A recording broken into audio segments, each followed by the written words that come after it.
નમસ્કાર, ફરી એકવાર જીનિયસ એકેડમીમાં આપ દરેક વિદ્યાર્થીનું હાર્દિક સ્વાગત છે। આગળના ચેપ્ટરની અંદર નવોદય બાલાચડીમાં જોઈએ નફો ખોટ મહાવરો નંબર 15।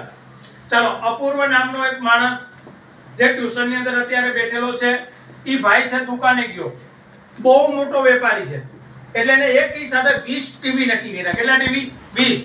અને એ 20 ટીવી ના છે દુકાનદાર કોણ? તો કે દુકાનનો માલિક દર્શ હતો, એટલે એને દર્શને 1,60,000 રૂપિયા છે એમાં 20 ટીવી ખરીદે છે।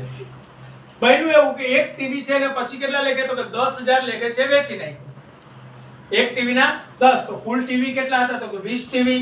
તો સૌથી પહેલા એક ટીવી ના 10,000, તો 20 ટીવી ના કેટલા? એટલે આપણે 20 ગુણ્યા 10,000 કર્યા, એટલે એને 2 લાખ રૂપિયામાં બધા ટીવી વેચી નાખ્યા। ખરીદી હતામાં કેટલામાં? તો કે 1,60,000 માં।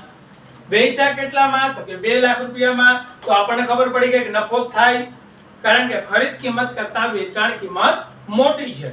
તો સૌથી પહેલા છે નફો, વેચાણ કિંમત માઈનસ ખરીદ કિંમત। 2 લાખ રૂપિયા હતા, એમાંથી માઈનસ 1,60,000 બાદ કર્યા, એટલે નફો કેટલો થયો? તો કે 40,000। આ આવ્યો નફો। પણ આપણે ટકાની અંદર શોધવાનું, ભાઈ કેટલા ટકા નફો થયો?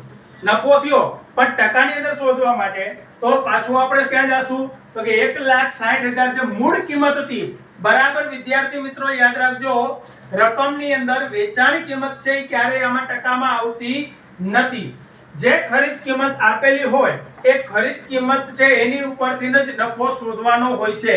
એટલે 1,60,000 એની ઉપર 100%, તો કુલ નફો કેટલો થયો? તો 40,000। તો 40,000 રૂપિયા ઉપર કેટલો નફો?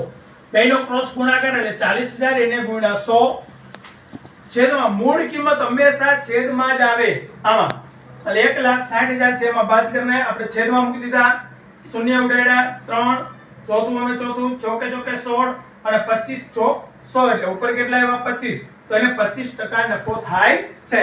Thank you.